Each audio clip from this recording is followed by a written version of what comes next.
Assalamualaikum warahmatullahi wabarakatuh. Perkenalkan, nama saya Dela Delvia dengan NIM 2020603075 dari kelas internasional SPS 2020 kelompok 2 yang akan membahas materi mengenai manajemen pengumpulan zakat. Yuk disimak videonya.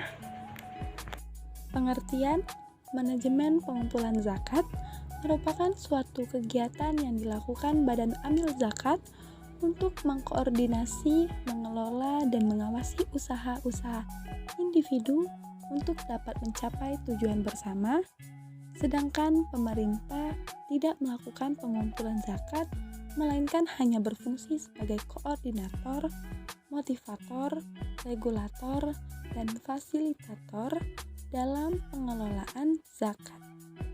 Pengumpulan zakat dilakukan oleh Badan Amil Zakat yang dibentuk oleh pemerintah dan lembaga amil zakat yang dibentuk oleh masyarakat dan dikukuhkan oleh pemerintah.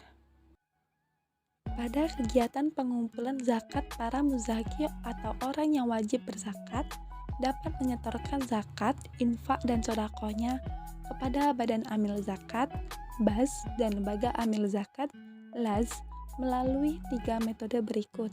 Yang pertama, muzaki melakukan penyerahan zakat langsung kepada pengelola BAZ. Yang kedua, langsung melalui transfer ke rekening BAZ. Yang ketiga, melalui petugas yang mendatangi muzaki. Adapun 4 konsep yang dapat digunakan dalam manajemen pengumpulan zakat yaitu sebagai berikut. Yang pertama, perencanaan, planning. Yang kedua, pengorganisasian, organizing. Yang ketiga, pelaksanaan, actuating. Yang keempat, pengawasan, controlling. Penjelasannya. Yang pertama, perencanaan, planning. Perencanaan adalah tahap awal dalam melakukan fungsi manajemen. Suatu perencanaan dilakukan dengan menggunakan perkiraan-perkiraan atau gambaran tentang apa yang harus dilaksanakan di masa yang akan datang. Keputusan yang diambil mengandung 2 unsur yaitu pedoman dan tujuan organisasi. Yang kedua, pengorganisasian, organizing. Pengorganisasian merupakan suatu proses pengaturan keseluruhan sumber daya dalam sebuah organisasi. Pengaturan itu mencakup pembagian tugas, alat-alat sumber daya manusia, wewenang, dan sebagainya untuk menghindari kesimpang siuran dalam pelaksanaan kegiatan. Yang ketiga, pelaksanaan, actuating. Pelaksanaan merupakan tindakan mengupayakan seluruh anggota organisasi untuk mencapai tujuan sesuai dengan perencanaan yang sudah ditetapkan. Yang keempat, pengawasan, controlling. Pengawasan adalah sebagai proses penentuan apa yang harus dicapai yaitu standar, apa yang sedang dilakukan yaitu pelaksanaan, menilai pelaksanaan sesuai dengan rencana yaitu selaras dengan standar. Pengumpulan zakat. Pengumpulan zakat dilakukan oleh Badan Amil Zakat dengan cara menerima atau mengambil dari muzaki atas dasar pemberitahuan muzaki. Badan Amil Zakat dapat bekerja sama dengan bank dalam pengumpulan zakat harta muzaki yang berada di bank atas permintaan muzaki. Badan Amil Zakat dapat menerima harta selain zakat seperti infak, sedekah, hibah, wasiat, waris, dan kafarat.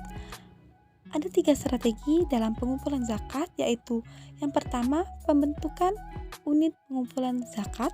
Yang kedua, pembukaan konter penerimaan zakat. Yang ketiga, pembukaan rekening bank. Manajemen yang dilakukan Basnas dalam pengumpulan dilakukan dengan strategi-strategi sebagai berikut. Yang pertama, strategi pemasaran.